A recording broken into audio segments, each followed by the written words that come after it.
What's up everybody, and welcome back to another anime first impression. Today it's Nobunaga the Fool. I just watched the first episode and I've got to say, I'm pretty optimistic about this one. Alright, now before we get into it, I just want to say thanks for liking and subscribing. Each and every one is a surprise. I was stoked at 100, shocked at 200, now 350, I'll be screaming the end is fucking nigh if I make it to 1,000. Alright, let's get into it. This anime comes from Satellite Studios, who you might know from their work on the Hellsing Ultimate OVA series, or Bodacious Space Pirates, or Log Horizon. Either way, they do really good work. Now the first thing that grabs your attention with this anime is the artwork, not only on the intro, but on the cities and the landscape itself. It looks like the love child of Avatar and WoW. Airbender, not James Cameron. Or maybe that's just the bastard offspring of Earth and some extra-dimensional nether space. I don't know, it's fun to just say things. Anyway, the next thing is the CG. I was just saying in my last review how I like this kind of animation styling. It incorporates 3D CG with an almost traditional kind of styling. Now, the mechs themselves look really good. I mean, it's like the Juggernaut went and had his way with the finest pile of metals, and this was the result. Now, sometimes I like to go into an anime blind. You know, just armed with the synopsis. Sometimes this works out, sometimes it doesn't. I've got to say I wasn't expecting much, but I was surprised. Alright, so here's the overarch.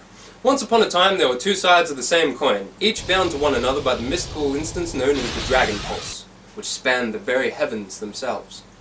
A civilization that had once prospered has now been reduced to nothing but mere fairy tale and mythos. As the inextinguishable flames of why am I doing that? Flames of war tear the realm asunder. Anyway, you tie this in with the demon-possessed heretic girl Jeanne d'Arc.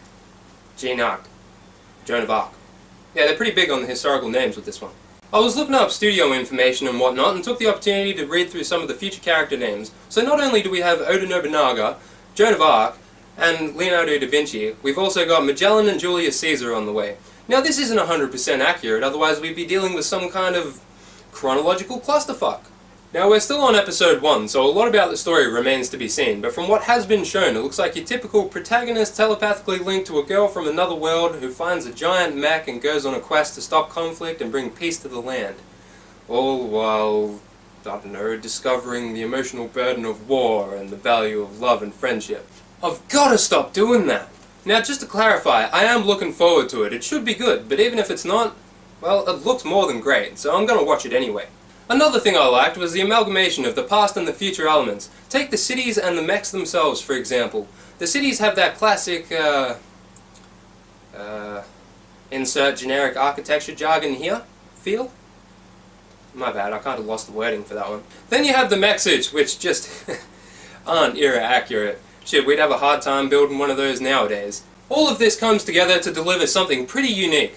Spliced as fuck, but unique. I couldn't find out how long this was going for, but it's pretty safe to assume either 12 or 24 episodes. I'll check back at the end of the season and let you know how it went, but for now, if you made it this far, thanks for watching and I'll see you next time.